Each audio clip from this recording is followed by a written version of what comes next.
ঘন অন্ধকার জঙ্গলের গভীরে লুকিয়ে আছে এক ভয়ঙ্কর গহ্বর, যেখানে আজও বেঁচে আছে তিনটি অভিশপ্ত ডাইনোসর। বহু বছর আগে কালো তান্ত্রিকের ডাকা সেই দানবেরা মানুষের আত্মা শিকার করে বেড়ায়। ইউটিউব ভিডিও বানাতে গিয়ে তিন বন্ধু ভুল করে খুলে ফেলে নরকের দরজা।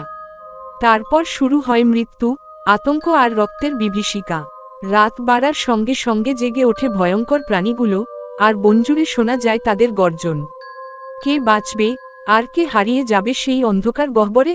রহস্য, ভয় আর রক্তহীন করা ঘটনার এই গল্প আপনাকে নিয়ে যাবে এমন এক দুনিয়ায় যেখান থেকে ফিরে আসা অসম্ভব। ঘন কালো জঙ্গলের ভেতর রাতের বাতাস যেন মৃত মানুষের ফিসফিসানি বয়ে আনছিল। আকাশে পূর্ণিমার চাঁদ থাকলেও বনের গভীরে আলো পৌঁছাত না। চারদিকে বিশাল গাছের শিকড়, অদ্ভুত শব্দ আর পচা গন্ধে পরিবেশ হয়ে উঠেছিল ভয়ঙ্কর। লোকমুখে প্রচলিত ছিল, কালো পাহাড়ের ওপারে এমন এক গহ্বর আছে যেখানে সময় থেমে গেছে।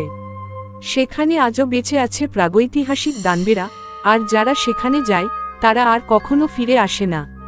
কিন্তু এই সতর্কবার্তা উপেক্ষা করেছিল তিন বন্ধু, আরমান, রুদ্র আর নাবিল।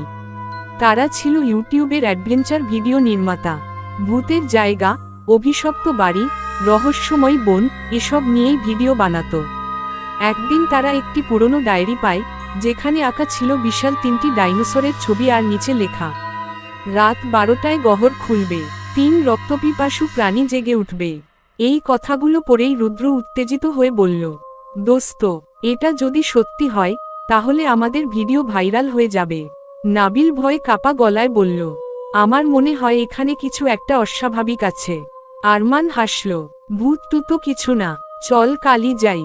পরদিন সন্ধ্যায় তারা ক্যামেরা, টর্চ আর ড্রোন নিয়ে পৌঁছে গেল সেই অভিশপ্ত জঙ্গলে। জঙ্গলে ঢুকতেই তারা বুঝতে পারল কিছু একটা ঠিক নেই। কোনো পাখির ডাক নেই, বাতাসও যেন থেমে আছে, শুধু দূরে কোথাও ভারী পায়ের শব্দ। ধূপ ধূপ ধূপ। রুদ্র ক্যামেরা অন করল। বন্ধুরা, আজ আমরা এসেছি সেই রহস্যময় বনে যেখানে নাকি ডাইনোসর দেখা যায়। হঠাৎ পাশের ঝোপ নড়ে উঠল।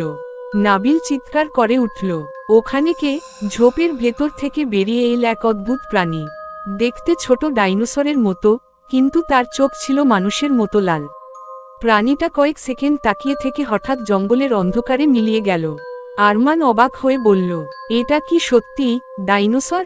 ঠিক তখনই তাদের পেছনে গর্জন শোনা গেল। গর্জনটা এত ভয়ঙ্কর ছিল যে পুরো বন কেঁপে উঠল। তারা ধীরে ধীরে পেছনে তাকাতেই দেখল, বিশাল এক কালো টি-রেক্স দাঁড়িয়ে আছে। তার শরীর পচা মাংসে ভরা, চোখ দুটো আগুনের মতো জ্বলছে, মুখ থেকে রক্ত ঝরছে। নাবিল আতঙ্কে চিৎকার দিল, দৌড়াও! তিনজন প্রাণপণে দৌড়াতে লাগলো।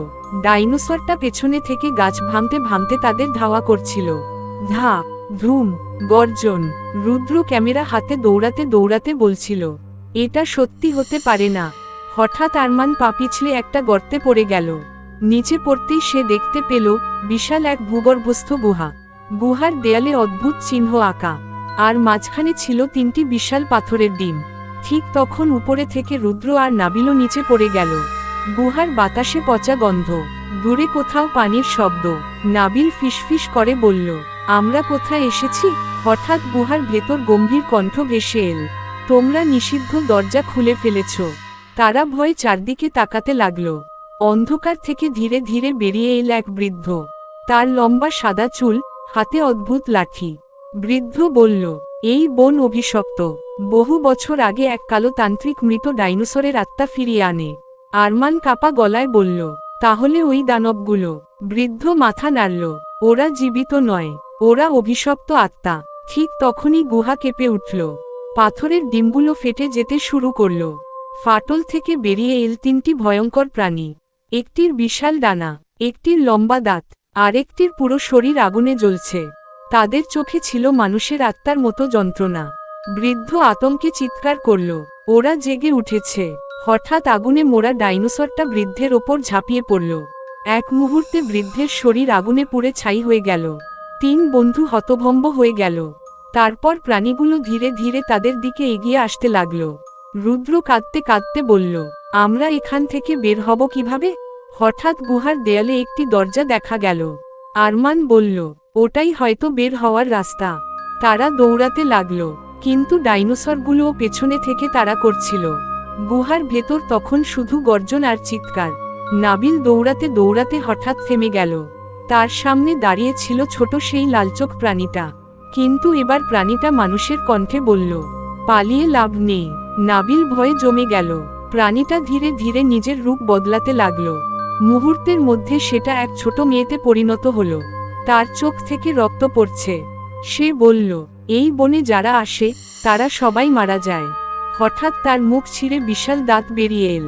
নাবিল চিৎকার করে পিছিয়ে পড়ল। ঠিক তখনই বিশাল ডাইনোসরটা এসে তাকে মুখে তুলে নিল। বাঁচাও! নাবিলের চিৎকার পুরো গুহায় প্রতিধ্বনিত হলো। তারপর চুপচাপ শুধু হাড় চিবানোর শব্দ। আরমান আর রুদ্র আতঙ্কে কাঁপতে কাঁপতে দৌড়াতে লাগলো। তারা দরজার কাছে পৌঁছাতেই দেখতে পেল দরজায় লেখা, একজনের প্রাণের বিনিময়ে মুক্তি। রুদ্র বলল, এর মানে কি? হঠাৎ দরজার সামনে মাটি ফেটে কালো হাত বেরিয়ে এল। সেই হাত রুদ্রের পা ধরে টানতে লাগল। রুদ্র চিৎকার করল, আরমান, আমাকে বাঁচা!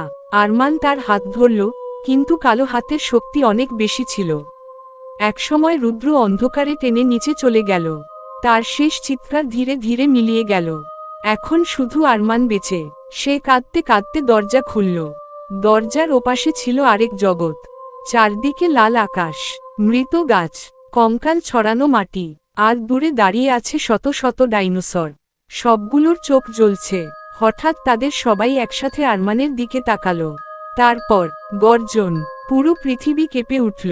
আরমান বুঝল সে নরকের ভেতর ঢুকে পড়েছে। সে দৌড়াতে লাগল।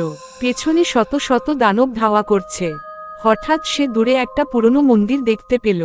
মন্দিরের দরজায় আগুন জ্বলছে। সে ভেতরে ঢুকতেই দরজা বন্ধ হয়ে গেল। মন্দিরের ভেতর অসংখ্য মানুষের কঙ্কাল। মাঝখানে দাঁড়িয়ে আছে বিশাল এক কালো মূর্তি। মূর্তির চোখ হঠাৎ খুলে গেল। এক ভয়ঙ্কর কণ্ঠ বলল, তুমি শেষ জীবিত মানুষ। আরমান কাঁপতে কাঁপতে বলল, তুমি কে? মূর্তিটা ধীরে ধীরে জীবন্ত হয়ে উঠল। সে ছিল সেই কালো তান্ত্রিক। তার শরীর অর্ধেক মানুষ, অর্ধেক ডাইনোসর। তান্ত্রিক বলল, 1000 বছর আগে আমি মৃত্যুকে জয় করেছিলাম। এই ডাইনোসরগুলো আমার সেনা। আরমান পিছিয়ে যেতে লাগলো। তান্ত্রিক হাসল, এখন তুমিও আমাদের অংশ হবে। হঠাৎ চারপাশের কঙ্কালগুলো নড়তে শুরু করল। তারা ধীরে ধীরে দাঁড়িয়ে গেল। মৃত মানুষের সেই বাহিনী আরমানকে ঘিরে ধরল। ঠিক তখনই বাইরে থেকে বিশাল বিস্ফোরণের শব্দ এল। পুরো মন্দির কাঁপতে লাগলো। তান্ত্রিক চিৎকার করল, না, কেউ অভিশাপ ভাঙছে। মন্দিরের ছাদ ভেঙে চাঁদের আলো পড়ল। আলো পড়তেই ডাইনোসরগুলো